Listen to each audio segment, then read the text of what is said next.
If you're retired or nearing retirement, the new tax bill just signed by President Trump could save you thousands of dollars, or cost you big if you don't act fast.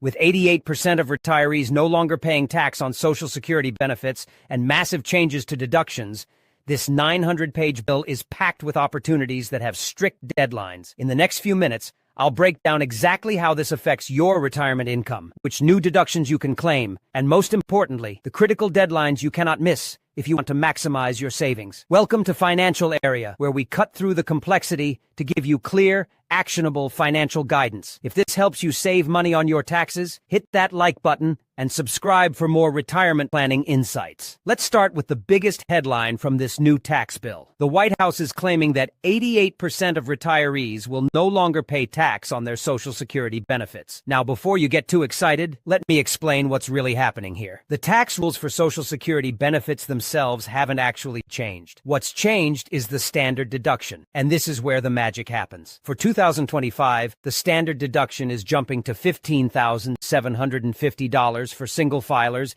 and $31,500 for married couples filing jointly. That's already a nice bump from the previous year. But here's where it gets really interesting for retirees. If you're 65 or older, you get an additional $6,000 deduction per person. So a married couple where both spouses are 65 or older would get a total standard deduction of $43,500. That's a massive amount of income that won't be taxed at all. This is why so many retirees will effectively stop paying tax on their Social Security benefit. With such a high standard deduction, most retirees will find their taxable income falls below the threshold where Social Security benefits become taxable in the first place. Now, there's a catch you need to know about. This extra $6,000 deduction for seniors is only available from 2025 through the end of 2028. Unless Congress reauthorizes it, it disappears after that. And there's an income phase out too. The deduction begins to phase out for single filers with income over $75,000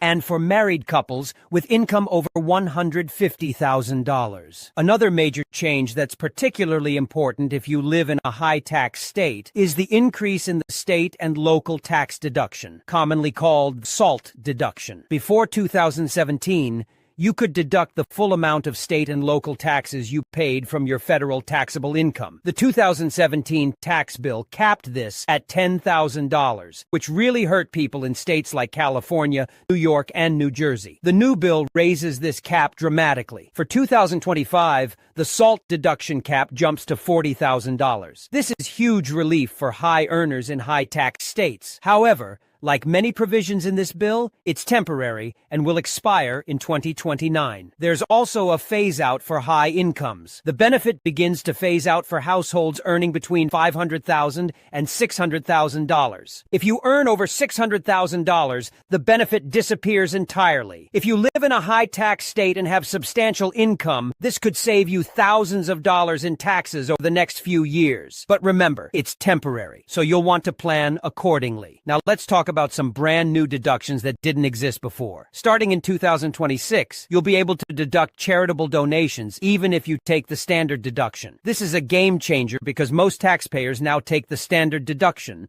which previously meant they couldn't deduct their charitable giving. The limits are reasonable for most people. Married couples can deduct up to $2,000 per year in charitable contributions, and individuals can deduct up to $1,000 per year. What's great about this provision is that it's permanent. It's not scheduled to expire like many other parts of the bill. This opens up new opportunities for your giving strategy. Even if you're taking the standard deduction, you can still get a tax benefit for supporting your favorite causes. Here's one of the more unusual features of the new tax bill that caught a lot of attention. You can now deduct interest paid on car loans, up to $10,000 per year. But there are some very specific requirements. First, the car must be new. Used cars don't qualify at all. Second, it's for personal use only. Business vehicles are excluded. Third, and this is important, the car must be assembled in the United States. So imported vehicles, even if they're from American companies, won't qualify. There are also income limits. For single filers, the deduction phases out above $100,000 in income. For married couples, it phases out above $200,000. And this deduction is only available through 2028. If you're considering buying a new car and you meet these criteria, this could provide meaningful tax savings. but the restrictions are pretty tight, so it won't help everyone. For those of you thinking about legacy planning, there's good news on the estate tax front. The estate and gift tax exemption was set to decrease significantly at the end of 2025, which would have affected many families. The new bill prevents this decrease and actually increases the exemption. Starting in 2026, the exemption jumps to $15 million per individual, or $30 million per couple. While this isn't a massive increase from current levels, the key point is that these higher exemptions are now permanent, unless changed by a future Congress. This provides much more certainty for those planning to pass on significant assets to their heirs. Now, let's talk about some critical deadlines you need to know about. Several valuable tax benefits are expiring soon, and if you don't act, you'll miss out entirely. Energy efficiency tax credits will expire at the end of 2025. If you're planning to upgrade your home's energy efficiency, things like installing a heat pump, upgrading insulation, or putting in energy-efficient windows, you need to complete these projects before December 31st, 2025 to claim the credit. Electric vehicle tax credits have an even tighter deadline. These credits for both new and used electric vehicles will end on September 30th, 2025.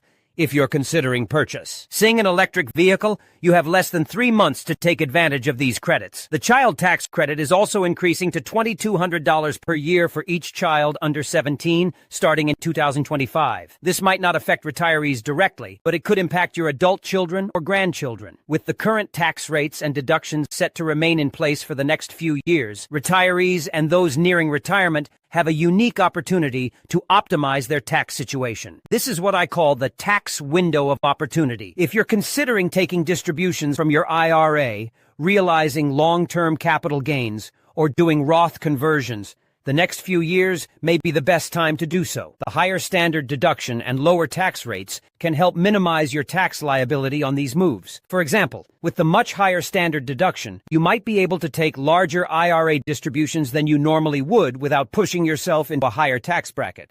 Or you might be able to do a larger Roth conversion, paying taxes now at these lower rates rather than potentially higher rates in the future. The key is to watch the expiration dates carefully. Many of the bill's provisions are temporary, with different start and end dates. The extra deduction for seniors expires in 2028. The SALT deduction increase expires in 2029. The car loan interest deduction expires in 2028. You need to plan around these deadlines to make sure you don't miss out on valuable tax benefits. Let me give you some specific income thresholds to keep in mind. For the extra senior deduction, remember it starts phasing out at $75,000 for single filers and $150,000 for married couples. For the car loan interest deduction, it phases out at $100,000 for singles and $200,000 for married couples. And for the SALT deduction, it phases out between $500,000 and $600,000. Given all these moving parts and expiration dates, working with a qualified financial planner or tax professional is more important than ever. They can help you navigate these temporary benefits and create a strategy that maximizes your tax savings over the next several years. Here are the key dates you should mark on your calendar. September 30th, 2025 is the deadline for electric vehicle tax credits. December 31st, 2025 as the deadline for energy efficiency tax credits. The end of 2028 is when the extra senior deduction and car loan interest deduction expire. And the end of 2029 is when the higher SALT deduction cap expires. The new tax bill brings a mix of significant opportunities and complexity for retirees